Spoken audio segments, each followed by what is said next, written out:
Hey everyone, welcome back to my channel. Today we're going to talk about something really important when it comes to working with Azure Functions, configuring the entry point script. If you've worked with Azure Functions before, you might have noticed that there's a lot of magic happening behind the scenes. But what if you want to customize how your function is executed? That's where the entry point script comes in. In this video, we're going to cover what the entry point script is, why it's important, and most importantly, how to configure it for your Azure function. By the end of this video, you'll have a solid understanding of how to take control of your function's execution and make it do exactly what you need it to do.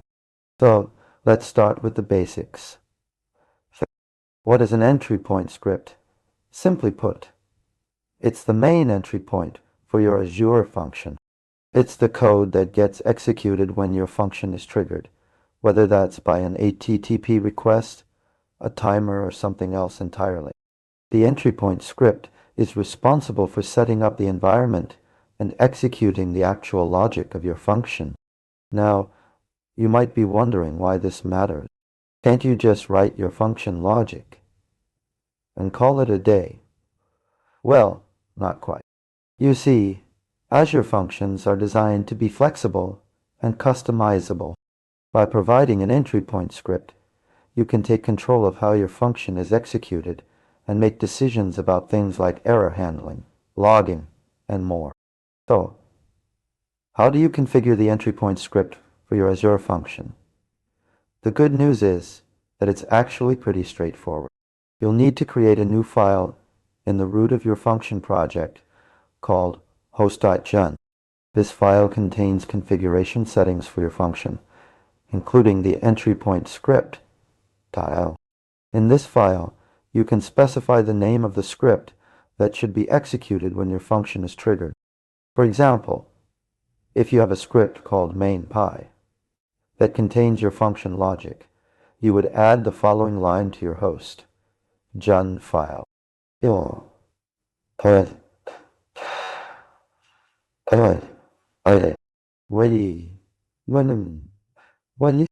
Enter point main.py.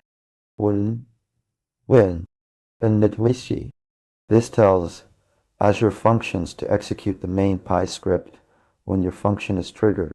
You can also specify additional configuration settings in this file, such as environment variables and logging configurations. Now that we've covered the basics of configuring the entry point script, let's talk about some best practices. And one thing to keep in mind is that you should always use a consistent naming convention for your script. This makes it easier to understand what each script does and how they relate to each other. Another thing to consider is error handling. Your entry point script is responsible for catching and handling errors that occur during execution. Make sure you're properly logging any errors that occur so you can diagnose issues later. So, to recap, here are from this video. The entry point script is the main entry point for your Azure function. You can configure the entry point script by creating a host jun file and specifying the name of the script that should be executed. Use consistent naming conventions for your scripts to make it easier to understand what each script does. Make sure you're properly handling errors in your entry point script. Thanks for watching this video on configuring the entry point script for Azure Functions. If you have any questions or need further clarification, please leave a comment below. Don't forget to like and subscribe for more content on Azure and cloud computing. In our next video, we'll be diving into some advanced topics related to Azure Functions, including how to use Azure storage queues and blobs with your function. Stay tuned.